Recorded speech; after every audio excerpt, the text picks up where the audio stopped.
en Puebla, el Comité Permanente de Intercambios de Investigación y el Comité Permanente de Publicaciones Médicas les damos la más cordial bienvenida a este webinar. Emprender en la investigación como estudiantes del área de la salud. Sabemos bien que la investigación es una herramienta que fortalece nuestro proceso de desarrollo profesional hoy en día y además nos ayuda a colaborar en algunas situaciones como las que enfrentamos hoy en día por COVID-19. Es un honor para mí tener en nuestro panel del día de hoy a la doctora María del Carmen Abrantes Pérez, de nacionalidad cubana y actualmente se encuentra trabajando como doctora en ciencias biológicas en el Instituto de Medicina Genómica. Le doy la más cordial bienvenida y le cedo la palabra. Muchas gracias por acudir a nuestra sesión del día de hoy.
Ahí ya.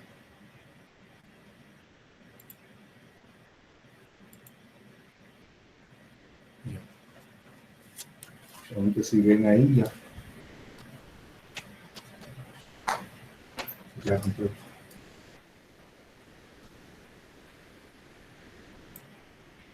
¿Me escuchan? Sí, doctora. Muchas gracias. Buenas tardes a todos. Es un placer para nosotros poder compartir con ustedes nuestra experiencia. Actualmente, como le estaba comentando nuestro presentador, pues estamos trabajando con el Instituto Nacional de Medicina Genómica en México y vamos a tratar de transmitirle nuestra experiencia en el campo de la salud humana, particularmente dirigida a la obtención de nuevos fármacos antitumorales y por qué es importante que los estudiantes de medicina desde edades tempranas o desde años tempranos de su carrera pues puedan vincularse a la investigación aplicada a la salud. Lo más importante que tenemos actualmente en el campo del diagnóstico y la terapia de diferentes enfermedades es la vinculación entre investigadores clínicos e investigadores académicos. ¿Por qué? Porque los investigadores clínicos son los que identifican diferentes necesidades para la salud humana y los investigadores académicos tienen la posibilidad de realizar diferentes acciones que contribuyan de manera conjunta con los investigadores clínicos a trazar metas para resolver problemas de salud extremadamente importantes en la actualidad, sobre todo en temas de fronteras. temas de fronteras como los tumores cerebrales, pediátricos y adultos, donde nosotros particularmente hemos desarrollado durante muchos años nuestra línea de investigación aplicada. Por ejemplo, los investigadores clínicos identifican una necesidad de tratamientos más efectivos para estas patologías. Estamos aquí en una de las necesidades y llaman la atención sobre los investigadores académicos para identificar marcadores moleculares asociados a las enfermedades y poder realizar medicina de precisión. Pero, ¿qué es lo que sucede? Que si los estudiantes de medicina no se vinculan desde tiempos tempranos, desde edades tempranas, años tempranos, en su investigación académica, pues es difícil poder determinar cuáles son las necesidades que rápidamente pueden llevarse a la práctica social mediante acciones de colaboración con los investigadores académicos. Entonces, ¿qué es lo ideal? Lo ideal es que los estudiantes de medicina, los estudiantes de la salud, desde los primeros años se puedan vincular para poder hacer medicina translacional. La medicina translacional es uno de los campos de frontera en la actualidad donde más se requiere de la colaboración de los investigadores clínicos con los investigadores académicos. ¿Por qué? Porque entre los dos identifican problemas, trazan hipótesis, se integran para realizar aplicaciones que después se retroalimenten al campo práctico clínico de la salud humana, y son justamente los futuros médicos los que van a hacer esas introducción de resultados académicos a la práctica social clínica. ¿Cómo vamos a hacer eso? Bueno, pues yo les he traído un ejemplo que nos ha llevado más de 20 años de investigación, pero donde ustedes pueden apreciar cómo desde el descubrimiento de una nueva molécula se puede desarrollar la investigación conjunta de estudiantes e investigadores y clínicos para poder obtener nuevos fármacos para la terapia del cáncer. Y esta parte que vamos a mencionarle paso a paso, pues se desarrolló en el Centro de Ingeniería Genética y Biotecnología de La Habana, Cuba, donde tuve la oportunidad de trabajar por más de 25 años y le hemos nombrado neurooncología translacional desde el descubrimiento de la molécula antitumoral hasta estudios clínicos. Aquí ustedes pueden ver cómo transita todo el proceso de descubrimiento de una molécula hasta ese bulbito que nosotros en muchas ocasiones estamos ansiosos de tener para resolver un problema clínico, como es el caso actualmente del COVID, que todos estamos ansiosos por recibir la vacuna del COVID. Pero todo eso lleva a un proceso importante desde la investigación hasta la práctica clínica. En nuestro caso, nos dedicamos a la terapia oncológica y, por lo tanto, el ejemplo que les vamos a poner es el que desarrollamos para esta terapia oncológica para cualquier tipo de tumor en el laboratorio que tuvimos la oportunidad de fundar en Cuba, que era el Laboratorio de Obtención de Moléculas Novedosas para la Terapia del Cáncer, el cual tuve la oportunidad de fundar y dirigir durante muchos años en Cuba. ¿Cuáles son las fases del desarrollo de un producto farmacéutico? Pues vemos, la primera obviamente es el descubrimiento de la molécula. Durante el descubrimiento de la molécula se hace en una etapa intermedia el desarrollo preclínico. ¿Por qué? Porque no siempre la molécula que nosotros identificamos por primera vez tiene todas las características para ser desarrollada como un producto farmacéutico. Por lo tanto, uno va realizando determinadas modificaciones a las moléculas químicas físicas que contribuyan a su beneficio biológico para el cual estamos esperando en humanos. Y por eso es que se lo pongo aquí en una etapa intermedia, porque no la descubrimos y después vamos directamente al desarrollo preclínico.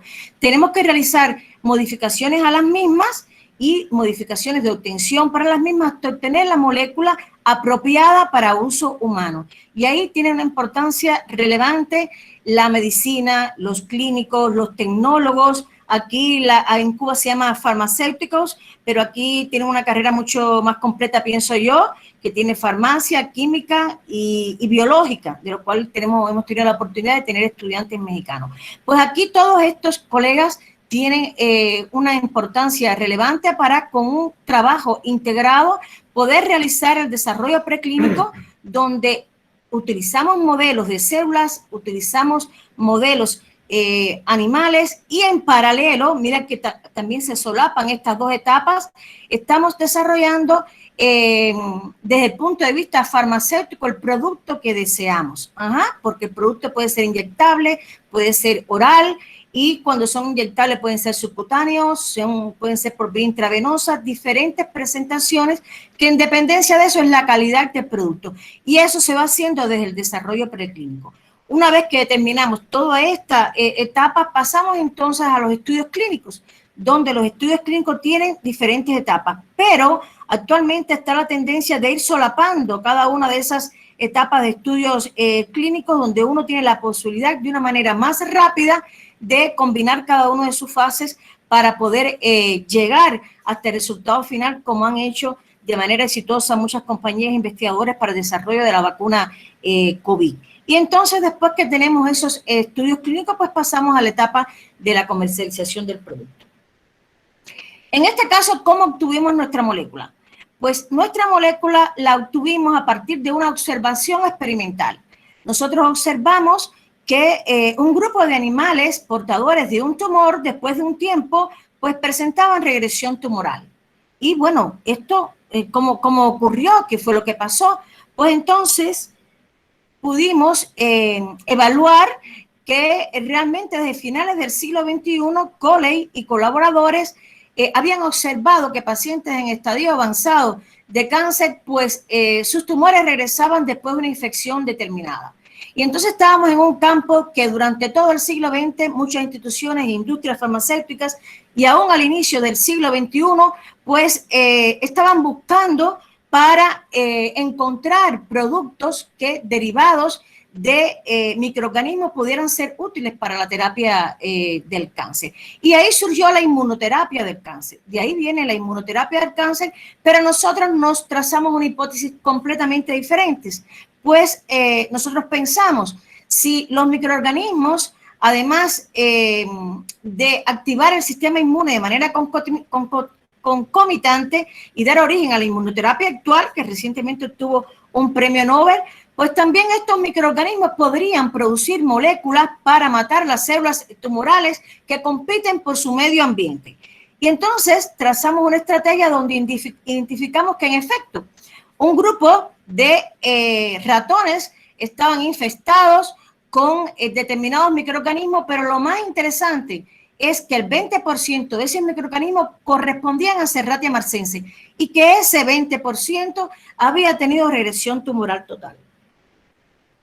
Y entonces, bueno, estábamos en medio de el paradigma de regresión tumoral mediada por infección, en este caso de Serratia marcescens, que aún en el siglo XXI, pues los investigadores estaban ansiosos y las grandes compañías farmacéuticas de obtener productos que directamente pudieran matar las células tumorales sin depender del sistema inmune, como es el caso de la inmunoterapia, porque en este caso depende de las características del paciente, de la potencialidad clínica que el paciente tenga para responder, o la inmunoterapia pasiva del desarrollo de diferentes tipos de moléculas que simularan el sistema inmune, como los anticuerpos, para poder eliminar las células tumorales.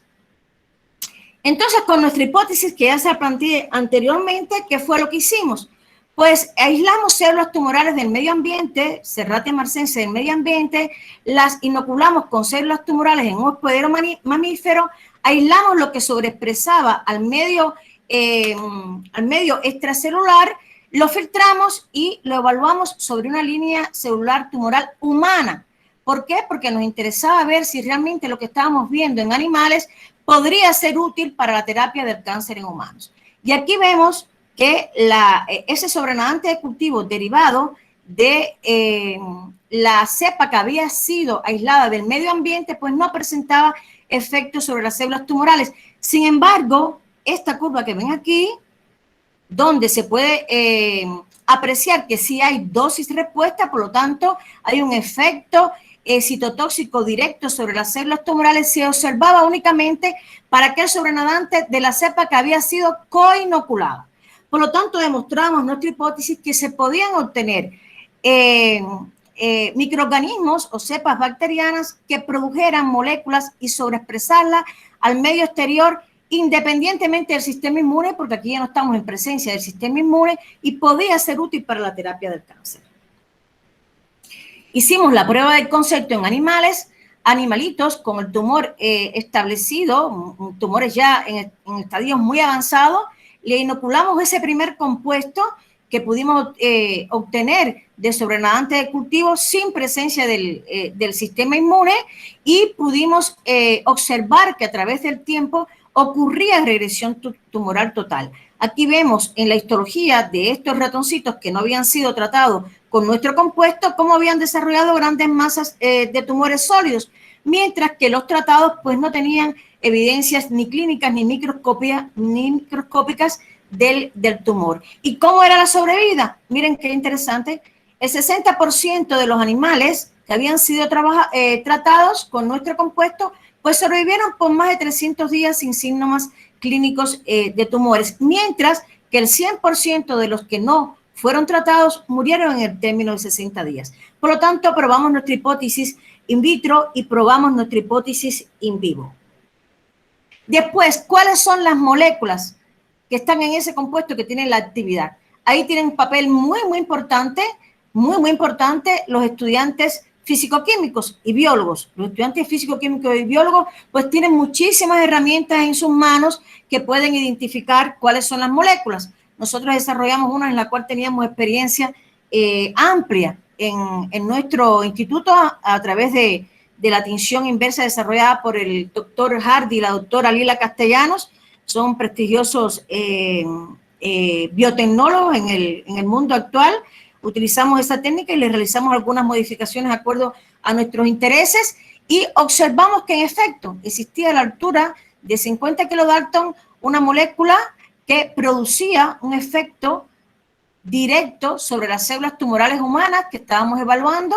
En este caso eran células de cáncer de laringe, que fue nuestro modelo porque el cáncer de laringe es altamente resistente a la terapia actual y a la radioterapia. Y por lo tanto, si obteníamos moléculas que fueran efectivas contra este tipo de cáncer, pues teníamos grandes posibilidades de obtener moléculas con amplio espectro de acción antitumoral. Y obtuvimos otras sobreexpresadas a la altura de 25 kilodalton. Cuando nosotros analizamos por microscopía, por espectrometría de masas, e identificamos estas moléculas, pudimos apreciar que la proteína de 50 kilodalton era serralicina, que tenía dos dominios, un dominio N-terminal catalítico y un dominio C-terminal catalítico.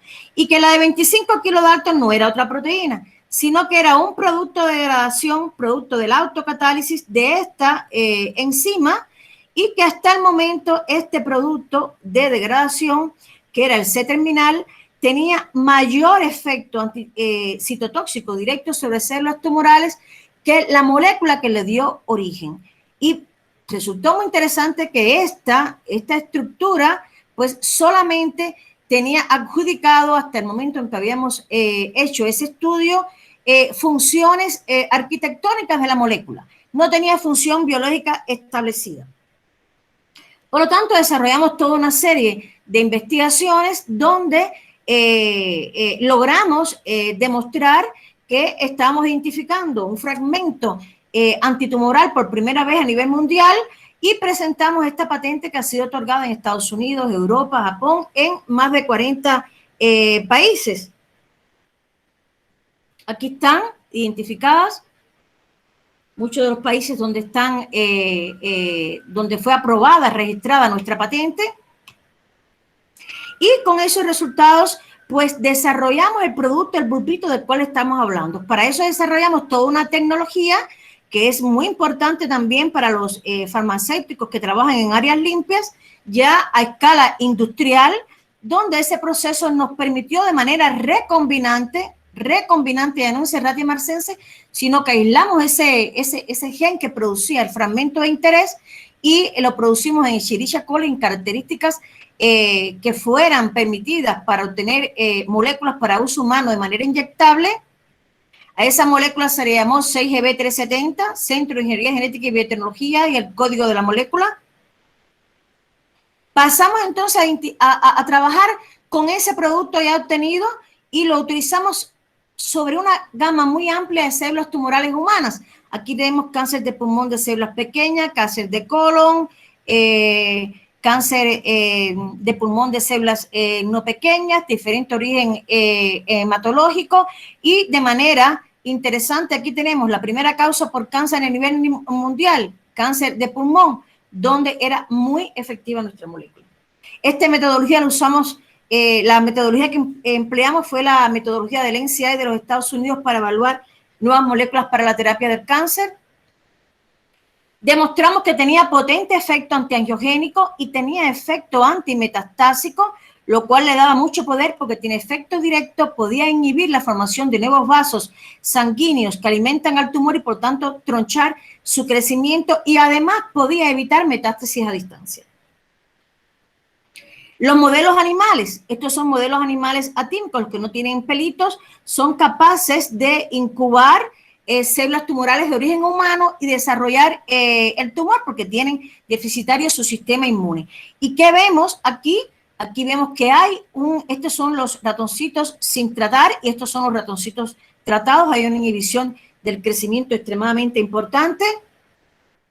¿Y cómo es la sobrevida? Este perfil fue muy, muy interesante. ¿Cómo es la sobrevida? Los animales no tratados, que es esta curva de aquí, mueren todos mientras no ha muerto ningún animal tratado. Esta es la sobrevida de todos los animales tratados. ¿Qué quiere decir eso? A diferencia de las curvas que se solapan, pues que el 100% de los animales tratados fueron respondedores al tratamiento. Aquí vemos la otra parte. ¿Qué viene después? Pues vamos a comparar el efecto de nuestro producto con lo que existe en el mercado actualmente para ver realmente si vale la pena, si tenemos ventajas desde el punto de vista terapéutico con respecto a las moléculas o productos que están utilizándose en la actualidad en la práctica clínica. Y aquí tenemos con una sola administración del 6IB370, al cabo de 7 días, no creció prácticamente el tumor. Aquí tenemos el paclitaxel, y aquí tenemos el control negativo. Como es obvio, vemos que el paclitaxel tiene efecto, pero el 6IB370 tiene mucho más efecto que incluso que el paclitaxel. Y eso correspondía con las curvas que ha desarrollado determinados investigadores, donde demostraban que para resultados como este se podían obtener moléculas muy importantes en estudios clínicos fase 2, porque el parámetro T sobre C, que es el volumen tumoral de los tratados contra los controles, pues estaba justamente en este rango de aquí. Por lo tanto, si estábamos en T sobre C alrededor de un 20%, podíamos obtener muy buenos resultados en un estudio clínico en humanos. Esto fue, por supuesto, muy alentador, y lo más alentador es que estos resultados con una sola dosis del 6IB370 se obtenían con una relación de 400:1. ¿Qué quiere decir eso? Necesitaba 400 moléculas más de paclitaxel contra una molécula del 6IB370. Por lo tanto, estábamos en presencia de una molécula altamente efectiva y promisoria para la terapia del cáncer. Aquí vemos cómo siguieron las curvas de crecimiento y miren aquí el perfil que les había comentado. El paclitaxel, que es ampliamente utilizado en la terapia del cáncer y de amplio espectro de acción en humanos, pues tiene un efecto importante. También murieron todos los controles negativos cuando no han muerto ninguno de paclitaxel, pero murieron todos de paclitaxel cuando no han muerto ninguno del 6IB370. Y eso, por supuesto, fue muy alentador. ¿Y cómo se ve esto en los ratoncitos? Pues miren cómo se ven los ratoncitos. Aquí tenemos los controles negativos. Un tumor, esto es un modelo de cáncer de pulmón en animalitos. En un modelo murino, vemos el desarrollo del tumor altamente vascularizados. Aquí cuando aislamos ese tumor vascularizados, aquí tenemos el volumen del tumor. Sin embargo, miren los animales tratados. Los animalitos tratados, pues es una capsulita total. Es una capsulita total muy poco vascularizado, que cuando lo separamos del tejido aledaño, ustedes pueden apreciar que no hay infiltración de ningún tipo. Dejamos aquí colgando, en este caso, para que se viera que estaba el tumor, porque si le quitamos este tumor, pues ustedes dirían, pues ahí nunca existió tumor. Y aquí vemos la capsulita completamente antiangiogénica, es decir, sin presencia de vasos sanguíneos. Y aquí miren lo que ocurre. Y de manera interesante, y les hago énfasis en esta lámina porque después vamos a ver algo muy interesante. De manera interesante, aquí pusimos 3 clones de células tumorales y que vemos que igualmente los 3 clones se separaron de manera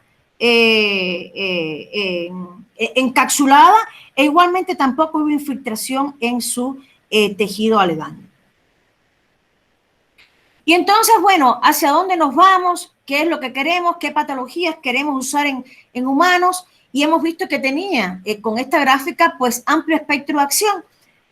Al tener amplio espectro de acción, pues podemos usar, pedir un estudio clínico para todo tipo de tumores, pero nos llamó la atención, nos llamó muchísimo la atención que en ese perfil que estábamos evaluando eran muy sensibles las células de cáncer de pulmón, de mama, de melanoma, de colon, y estas líneas de células son justamente las que más metastizan al cerebro.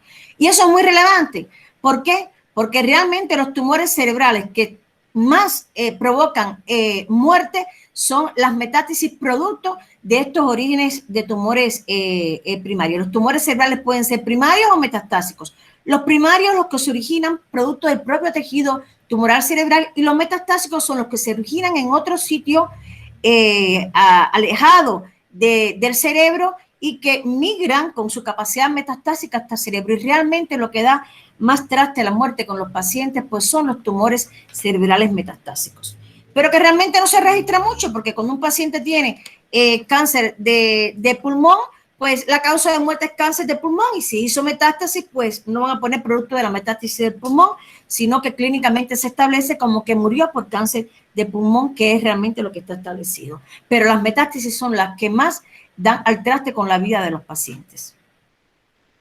Y aquí tenemos nuestros bulbitos, con el desarrollo farmacéutico de un equipo muy grande de tecnólogos y farmacéuticos que contribuyeron al desarrollo de una formulación liofilizada con calidad inyectable intravenosa y con diferentes presentaciones. Estas presentaciones, por ejemplo, es de 0,5 miligramos para una dosis X en humanos, y estas otras pues son desde 1 hasta 3 miligramos por bulbo para otra dosis en humanos. ¿Por qué? Porque la dosis depende de las características del individuo. Generalmente se dan por metros cuadrados de superficie corporal. Por lo tanto, habrán individuos que necesiten menos dosis y habrán individuos que necesiten más dosis. Por lo tanto, es importante tener diferentes presentaciones para no desechar este producto de alto valor agregado y por lo tanto de alto costo. Y ahora, ¿cuál es el mecanismo de acción? ¿Cuál es la región de esa molécula que tiene capacidad antitumoral? Ahí se hizo un estudio muy grande de síntesis de péptidos con diferentes estrategias y obtuvimos un péptido de 20 aminoácidos. Un péptido de 20 aminoácidos que de manera lineal pues no reproducía la actividad que queríamos, pero sí logramos demostrar que lo que necesitamos era reproducir la estructura tridimensional de ese péptido dentro de la molécula que le dio origen. Para eso, ¿qué hicimos? Pues diseñamos entonces modificaciones a esa molécula mediante puentes cíclicos que se llaman péptidos cíclicos, donde tú le das una estructura determinada que reproduzca esta estructura tridimensional, y ahí entonces nosotros pudimos reproducir la actividad de la molécula, demostrando que una entidad o la mínima entidad funcionalmente activa del 6B370 era un péptido de 20 aminoácidos cuya actividad podía reproducir el de la molécula origen cuando reproducíamos la estructura tridimensional mediante puentes cíclicos y originando péptidos cíclicos, que en este caso utilizamos la cisteína, por supuesto. Entonces, para demostrar esta unidad funcionalmente activa, pues evaluamos el panel de las 60 líneas del NCI de los Estados Unidos y 3 o 4, un panelito de cáncer de páncreas, porque no está en el panel del NCI. ¿Y qué obtuvimos? Pues obtuvimos un perfil dosis-respuesta muy, muy interesante, donde solamente poquitas líneas de células tumorales eran resistentes.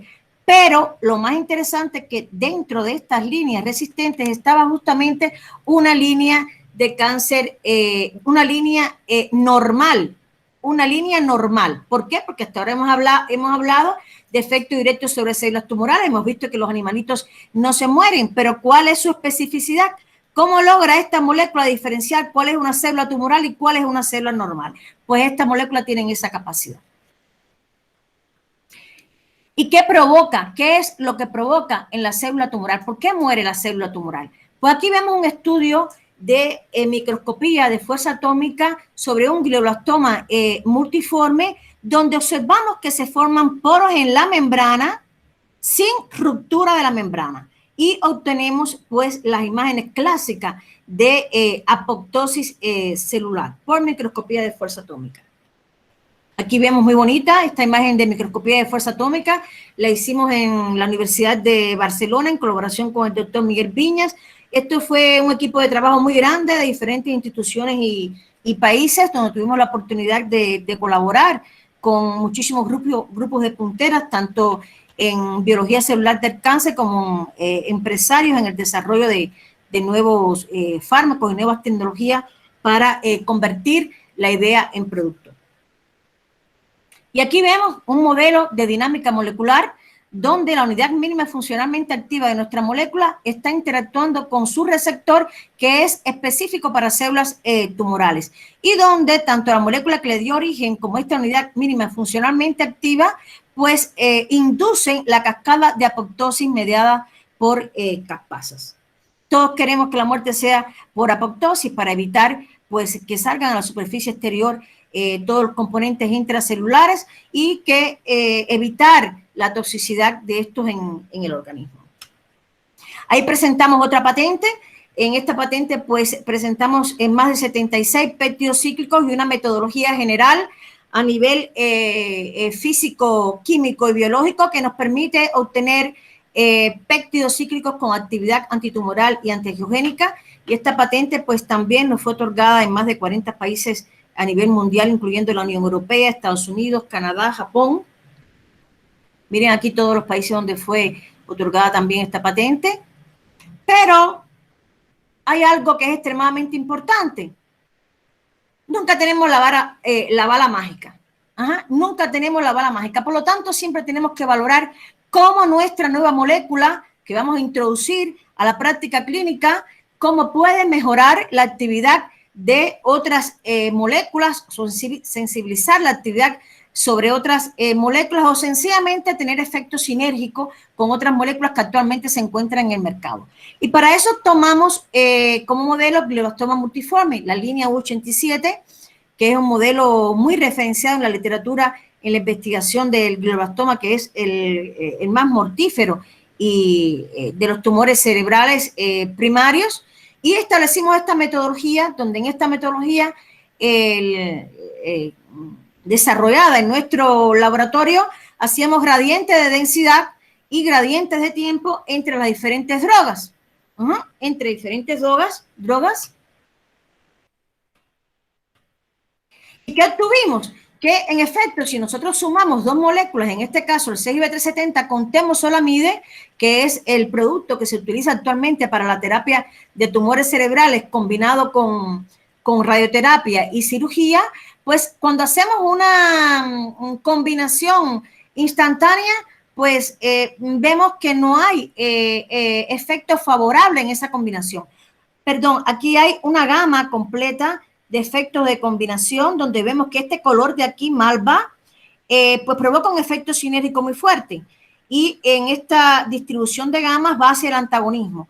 ¿Qué cosa es sinergia? Sinergia es 2 más 2 igual a 8, es decir, no es 4. Se potencia la actividad de dos moléculas. Aditivo es que se suman las actividades de dos moléculas. 2 más 2 es igual a 4. Y antagonismo es que son antagónicas, es decir, 2 más 2 es igual a 3. Entonces, ¿qué es lo que queremos? Pues queremos un efecto sinérgico muy ambiciosamente o de manera muy modesta, al menos un efecto aditivo. Por lo tanto, ¿qué buscamos? Encontrar zonas desde la malva hasta la azul o mínimamente al menos obtener una zona verde, ¿no? De manera tal que los efectos se suman. Y cuando realizamos esta combinación de manera matricial y con densidades de drogas, pues vimos cómo van apareciendo estas zonas que nosotros deseamos. Van apareciendo estas zonas relevantes, y estas zonas son muy interesantes porque además de aumentar la actividad, permite disminuir dosis de temozolomide y por lo tanto disminuir la toxicidad de esta molécula. Aquí son algunas curvas dosis respuestas que tienen un perfil farmacológico muy bueno, las combinaciones, donde vemos que somos capaces con algunas de las combinaciones matriciales, pues hasta disminuir un índice de reducción de dosis de temozolomida hasta de 120 veces, y eso es muy relevante.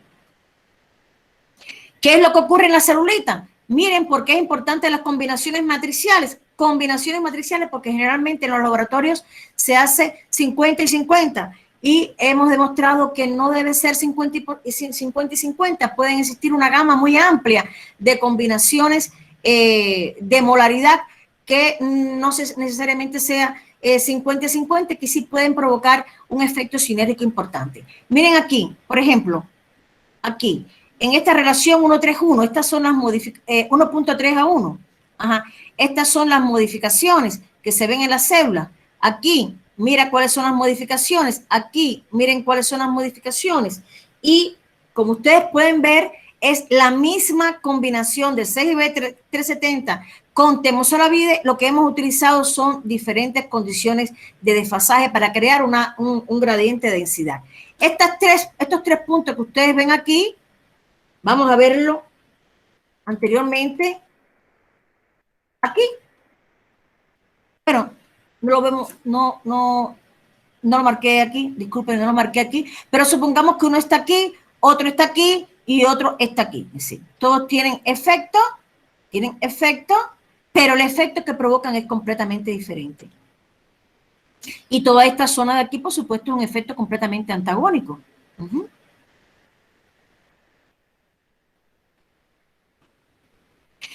Con estos resultados, ¿a qué vamos? A determinar cuál es la dosis con que vamos a ir humanos. Esto es extremadamente importante. ¿Por qué? Porque es una molécula por primera vez en humanos y las guías internacionales difieren entre una molécula por primera vez en humanos o diferentes protocolos para evaluar en estudios clínicos de moléculas ya establecidas. Por lo tanto, es un estudio muy, muy riguroso, que no me voy a detener, pero fue toda una ciencia que tuvimos que desarrollar bajo determinadas condiciones y obtuvimos cuál era la dosis inicial con la que íbamos a comenzar el estudio clínico. Nuestro estudio clínico se aprobó, 6IB370 en pacientes con tumores malignos, como lo había comentado, por los estudios preclínicos, pues tenía un amplio espectro de acción y especificidad sobre células tumorales, por lo tanto podíamos utilizar tanto tumores sólidos como tumores hematológicos en nuestro estudio. Fue un estudio escalonado con 3 niveles de dosis. El estudio fase 1 se hace para ver cuál es la toxicidad de ese producto y actualmente existen muchísimos requerimientos de los oncólogos a nivel internacional, a la industria farmacéutica, de que por favor no solo se evalúe seguridad, sino también tenemos que darle un beneficio clínico a los pacientes. Y eso lleva una estrategia muy, muy, muy profunda para garantizar que esos niveles de dosis, además de garantizar y evaluar su seguridad, pues también podamos olfatear, como así decimos nosotros, si existe algún tipo de respuesta y sobre todo proporcionarle un beneficio a los pacientes. Por suerte no hubo necesidad de incrementar, esto que puse aquí a la derecha es porque si observamos algún efecto adverso, pues incrementábamos pacientes en cada uno de los niveles para subir a la otra escala. Y por suerte no tuvimos efectos adversos asociados al producto y por lo tanto pudimos, sin adicionar pacientes, escalar de manera satisfactoria hasta el último nivel de dosis. ¿Qué observamos en nuestro estudio clínico? Les voy a poner algunos ejemplos. ¿Qué observamos en nuestro estudio clínico? Aquí, por ejemplo, tenemos un paciente con un astrocitoma que fue operado. Pero como ven aquí, prácticamente no pudieron extraerle gran masa tumoral, ya que se encontraba en una región muy cerca de las zonas elocuentes del cerebro. Sin embargo, cuando adicionamos el 6IB370, en muy poco tiempo comenzó a desaparecer una porción importante de ese tumor y al cabo de un año, pues ya había desaparecido completamente el tumor. Déjenme decirles que ese tratamiento era 2 veces a la semana por 4 semanas. Quiere decir que estos pacientes solamente recibieron un mes de tratamiento. Y después de ese mes de tratamiento, pues se realizó el seguimiento sin recibir otras terapias que tuviesen que ver con tumores. Solamente se le dio seguimiento a los pacientes y aquí pueden observar cómo desapareció ese tumor. Este paciente actualmente se encuentra incorporado a la sociedad con todas las capacidades para poder desenvolver su trabajo, porque los tumores cerebrales, además de ser muy agresivos, pues también tienen gran morbilidad.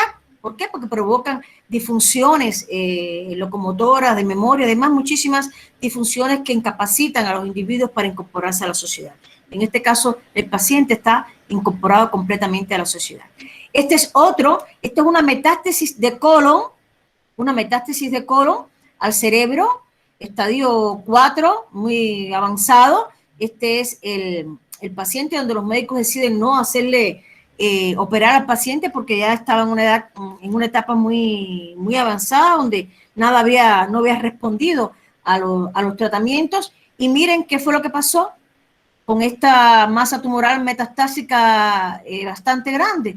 Pues desapareció completamente la masa tumoral después del tratamiento con el 6GB370, y aquí en otro nivel del cerebro había también una metástasis pequeñita, es decir, que no solo era una metástasis local, sino que ya habían varios focos metastásicos, y también desapareció.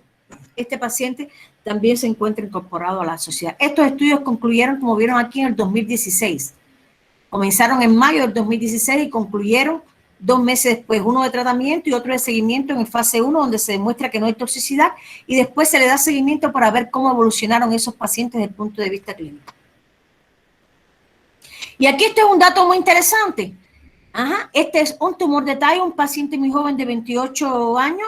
Este paciente de tumor de tallo pues tiene muy pocas posibilidades terapéuticas y de sobrevida, y cuando adicionamos el 6GB370 después del tratamiento, miren lo que pasó, pues se separó completamente de la masa cerebral y se fraccionó, tal cual ocurrió en estos animalitos. Por eso fíjense bien en esta lámina que le habíamos mostrado con este modelo animal. Este paciente también se encuentra incorporado a la sociedad, y después del análisis de todos los resultados y el seguimiento de los pacientes de ese estudio 1, pues el SECMEC, que es la entidad regulatoria nacional de Cuba para la evaluación de nuevos medicamentos, similar aquí al COFEPRIS, pues dictaminó que ese ensayo había terminado de manera exitosa y autorizaba a continuar los estudios clínicos posteriores. En ese momento ya yo vine para acá, para México, y bueno, pues los colegas continuaron con el desarrollo clínico de este producto. Ahora bien, durante toda esa trayectoria, hubo una participación de los estudiantes extremadamente importante, al cual todo el equipo de investigadores, académicos y clínicos les estamos muy agradecidos. Y algunos de ellos están ahora en estos momentos conectados a esta conferencia, porque hemos seguido trabajando con ellos, y otros han seguido para otros estudios posteriores, pero a los cuales estamos muy agradecidos y tuvieron un papel muy, muy importante en el desarrollo de las bases moleculares de interacción de nuestro producto con las células tumorales. En este caso, como nosotros nombramos, ¿no? Determinar cuál era el mecanismo de acción. Aquí tenemos a Yanea, tenemos a Leandro, tenemos a Marielis, tenemos a Isabelis, tenemos a Andy, y lo que es relevante es que dentro de este equipo existen estudiantes de medicina. Andy es un estudiante de medicina que comenzó con nosotros en primer año y actualmente se encuentra en 6º año de medicina en Cuba. Y Janet sigue con nosotros ahora aquí en México, también comenzó con nosotros desde el primer año y es estudiante, ahora está en 5º año de estomatología en Cuba, pero que estos estudiantes continuaron con nosotros y se encuentran incorporados al sistema nuestro de enseñanza, del cual les voy a hablar. Aquí tenemos a nuestros estudiantes participando en congresos internacionales. Nosotros como equipo de investigación, pues tenemos la costumbre, o no sé decir la costumbre, no sé, tenemos el deber de darle a nuestros estudiantes que han contribuido de manera exitosa al desarrollo de nuestros proyectos, pues el lugar que merecen como si fueran investigadores. Y le hemos dado la oportunidad de participar en diferentes congresos internacionales como presentadores orales, en presentaciones de póster. Le hemos financiado su participación en varios de estos eventos. Ahí tenemos un colectivo de 5 estudiantes que coexistieron en el laboratorio en el mismo tiempo, donde vemos aquí al estudiante Andy como estudiante de medicina.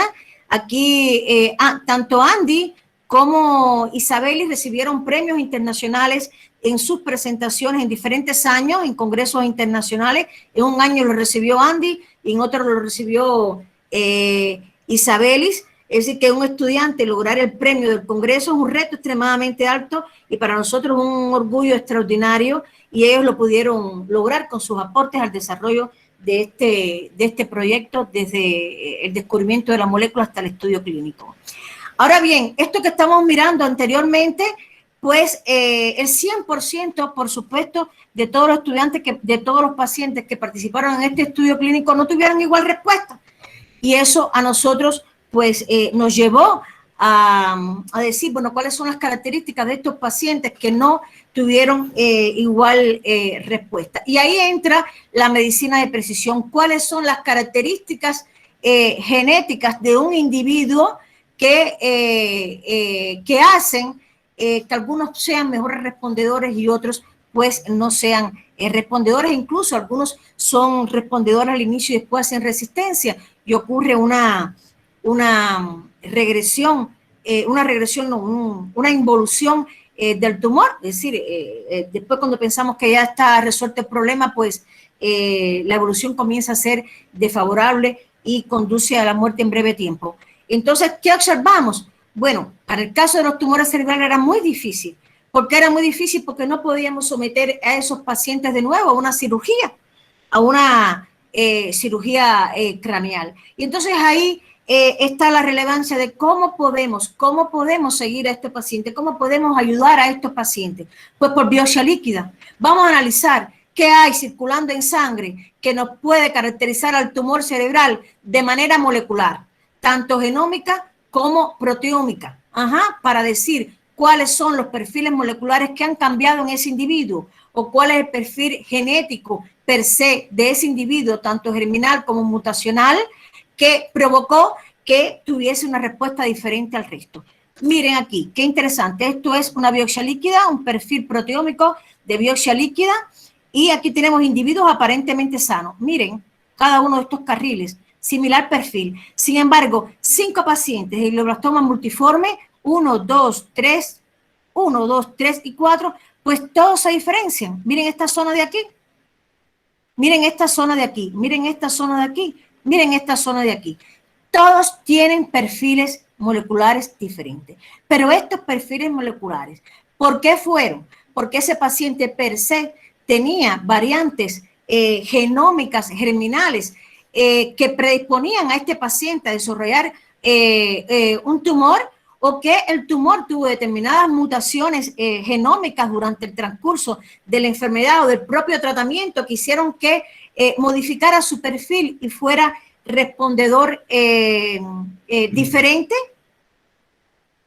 Y entonces eso es lo que estamos haciendo en el Instituto Nacional de Medicina Genómica aquí en México, un instituto muy prestigioso con una calidad científica extraordinaria y con planes de trabajo muy interesantes para la salud humana, donde entre ellos se encuentra, por supuesto, en la era de la medicina genómica, cómo podemos contribuir al diagnóstico y terapia del cáncer teniendo en cuenta perfiles genómicos, blancos moleculares, de desarrollo de nuevas terapias. Particularmente, nosotros aquí fundamos el laboratorio de oncología translacional de precisión, donde básicamente nuestras líneas de investigación están dirigidas a la biopsia líquida y al diagnóstico y medicina de precisión de tumores cerebrales, tanto primarios como metastásicos y tanto de adultos como pediátricos.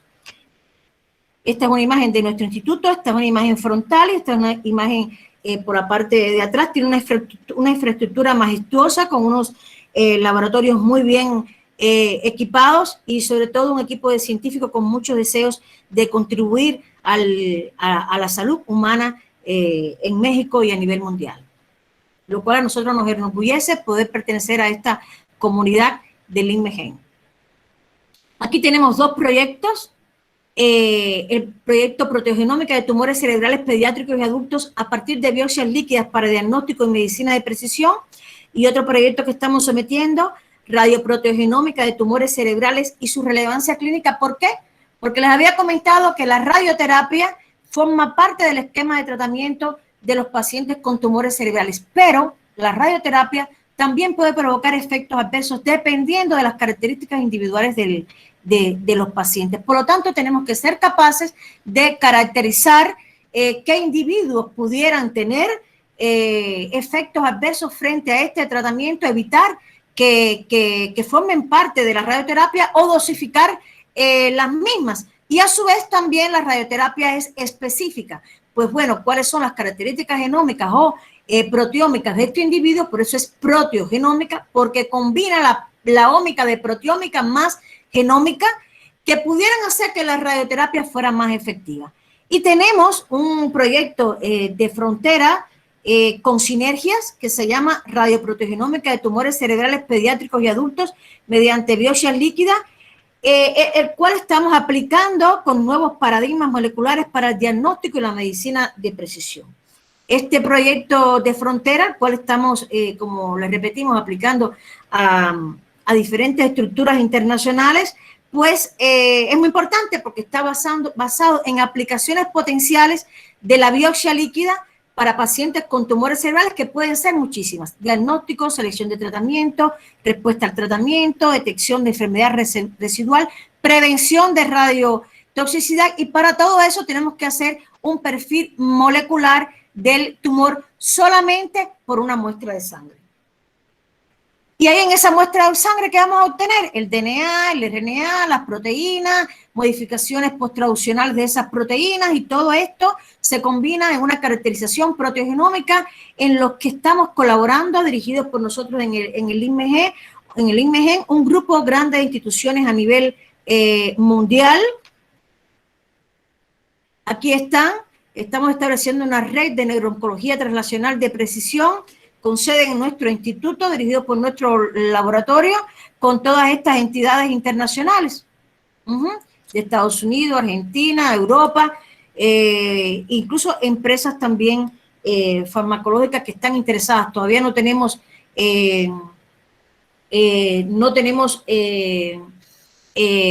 hemos llegado aquí en México a propiedad intelectual, estamos trabajando en base a ello, pero con objetivo muy claro de poder hacer medicina translacional, convertir todas estas investigaciones que estamos haciendo en la actualidad en beneficio para la salud humana. Y en ese momento, pues también tendremos que vincularnos con empresas para poder llevar estos nuevos descubrimientos a beneficio para los pacientes.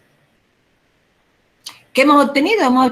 Ya hemos obtenido algunos resultados promisorios, donde a partir de la biopsia líquida, pues logramos simular las estructuras tumorales. El tumor no solo, este es un tumor cerebral, el tumor no solo está compuesto por las células tumorales, sino que tiene un microambiente tumoral, donde intervienen otros tipos de células que son aparentemente normales, pero que se pueden encontrar activadas para favorecer el desarrollo del tumor. Si nosotros hacemos un estudio de single cell que podemos y fraccionamos ese tumor, pues obtenemos diferentes poblaciones. Ven aquí, diferentes poblaciones. Y eso es lo que estamos tratando de simular en biopsias líquidas de pacientes con tumores cerebrales en nuestro laboratorio, para entonces caracterizar estas estructuras multicelulares y reproducir las características del tumor solamente con una biopsia líquida de sangre periférica. Y aquí he intervenido muchísimo y con resultados muy alentadores, y de lo cual estamos muy contentos, Jesús Reyes y yo, que también me acompaña, y tuvimos la oportunidad de desarrollar aquel producto, descubrir aquellas moléculas que le estábamos hablando, pues también está apoyándonos en este trabajo que estamos haciendo ahora en el INMEGEN. Y tenemos la gran satisfacción de tener por primera vez estudiantes mexicanos muy buenos que han desarrollado habilidades en nuestro laboratorio, y estudiantes cubanos, pero que ahorita son ya mexicanitos, como es Ander Reyes, que desde Reyes Abrantes, que desde su primer año es estudiante de medicina de la Escuela Superior de Medicina del IPN, y se incorporó con nosotros y tuvo una estancia de 6 meses en el laboratorio. Tenemos al estudiante Alejandro, que es de la UAM, al estudiante Yael, que es de la Universidad de Monterrey, y todos han tenido la posibilidad de formarse en cultivo de células tumorales y normales y en la formación de biopsias líquidas para el diagnóstico y terapia de tumores cerebrales desde pacientes mexicanos, que tenemos una estrecha colaboración con el Instituto Nacional de Neurología y Neurocirugía de aquí de México, con la doctora Lucinda, con el doctor Sergio Moreno, que es jefe de la unidad de radiocirugía de ese instituto, y juntos los investigadores clínicos y los investigadores académicos pues estamos desarrollando estos proyectos donde los estudiantes tienen un papel extremadamente importante y han tenido resultados importantes en su formación y aportes a nuestro proyecto. ¿Qué oportunidades también tienen los estudiantes? Aquí tenemos de nuevo a Andy. Andy, que está ahora en 6º año de medicina, pues ha tenido la posibilidad, mírenlo aquí, de participar en cursos internacionales que han impartido prestigiosas personalidades en el mundo clínico y académico, como lo es el doctor Salim, que es el presidente de la Sociedad de Neurocirugía de los Estados Unidos. Han tenido la oportunidad, aquí está Ander y Andy, ahora terminó ya primer año de medicina, 6º año de medicina. Otros estudiantes también de nosotros allá en Cuba han tenido la oportunidad de participar en congresos internacionales con prestigiosos médicos. Aquí está el doctor Herrera. El doctor Herrera es jefe de la unidad de neurocirugía de la Clínica Adventista de Argentina y fue pionero en América Latina para introducir la resonancia magnética nuclear intraoperatoria. Aquí tenemos al doctor Enrique de Jong, el presidente de la Sociedad de Neurocirugía de Cuba. Y tenemos también a empresarios importantes, y científicos importantes, como el doctor Eusebio Gainza. Eusebio Gainza es el jefe del Instituto de Investigaciones de la Compañía Farmacéutica Transnacional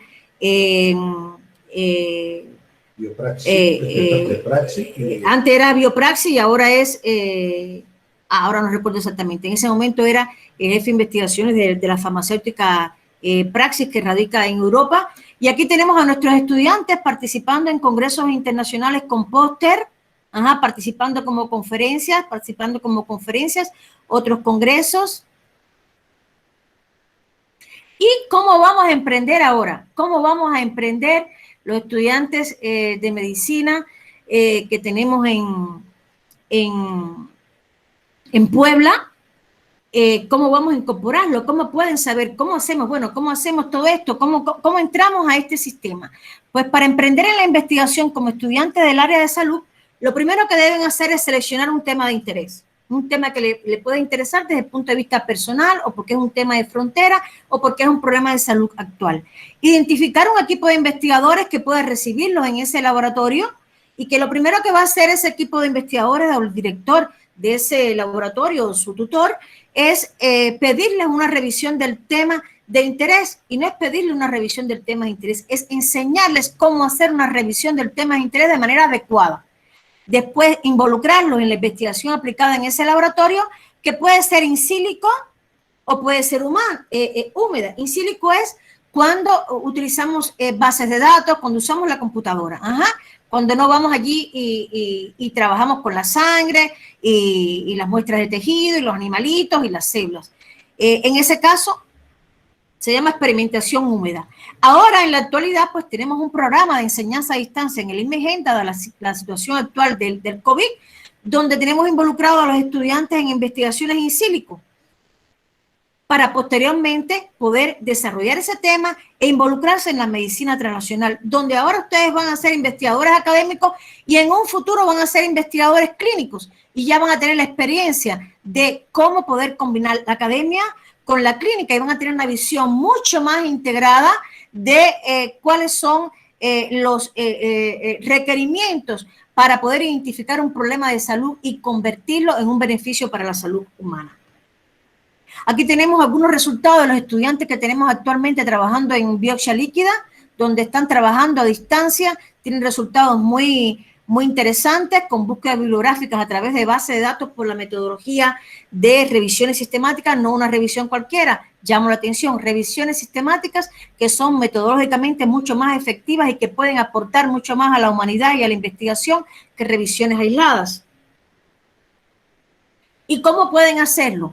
Pues en este programa de participación estudiantil que tenemos en el INMEGEN, que pertenece a la Secretaría de Salud, pues tenemos el Laboratorio de Oncología Translacional de Precisión, el cual tengo el gusto de dirigir y de haber fundado en el INMEGEN, donde tenemos ya muchos estudiantes que también formarán el equipo de trabajo con los nuevos estudiantes que seguramente lo van a recibir con muchísimo gusto, o otros grupos del instituto que a ustedes les interese, y pueden realizar estancias voluntarias, servicio social en investigación, maestría en ciencias biológicas o doctorado en ciencias biológicas. Y vemos aquí un gradiente. ¿Por qué? A nosotros nos gusta mucho recibirlos con estancias voluntarias porque se van formando desde la base y le vamos enseñando desde la base para después continuar a hacer su investigación, su servicio social a tiempo completo, después a su maestría y después a su doctorado. Pero si hay algunos que ya pueden entrar directamente porque han concluido su etapa de preparación como médico, ya concluyeron, pues pueden entrar directamente a maestría en ciencias biológicas o doctorado en ciencias biológicas. Y si algunos no ha pasado el servicio social, pues pueden hacer un año de investigación en nuestro laboratorio como justificación de su servicio social y su aporte a la sociedad. Muchas gracias. Les agradezco, por favor, sus comentarios, sus preguntas. Muchas gracias, doctora María del Carmen. En este caso me parece que un participante había alzado la mano. Igual puede abrir su micrófono para expresar su duda.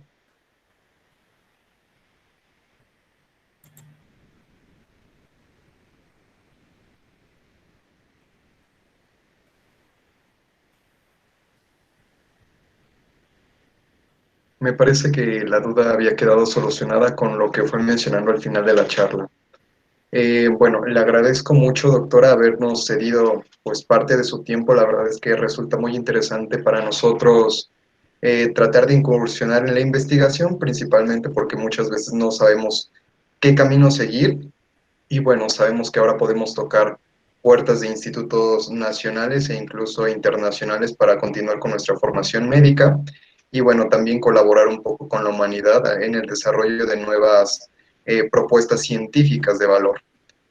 También durante esto me permito compartir la pantalla para entregarle a nombre de la Federación Internacional de Asociación de Estudiantes de Medicina en Puebla este reconocimiento a usted, la doctora María del Carmen Abrante Pérez, por su invaluable participación en este webinar Emprender en la Investigación como estudiante del área de la salud, impartido el 28 de enero de 2021.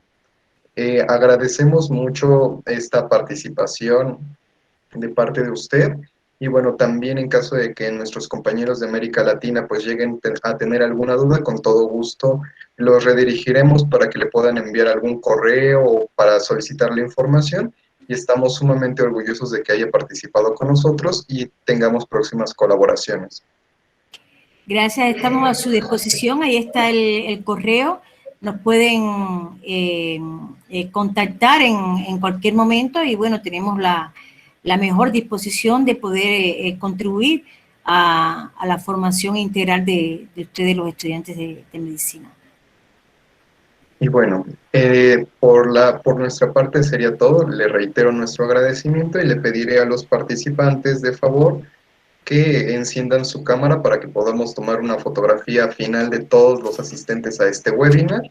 Y bueno, eso sería todo. Muchas gracias. Igual pueden ir encendiendo su cámara, por favor.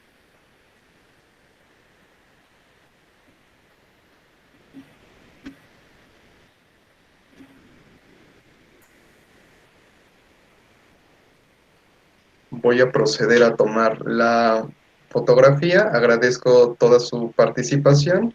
Sonrían y listo. Ha sido tomada. Muchas gracias, Gracias. a Gracias a todos por todos. participar. Y pues gracias por sintonizarnos de distintos puntos de América Latina. Gracias. Gracias. Gracias a ustedes.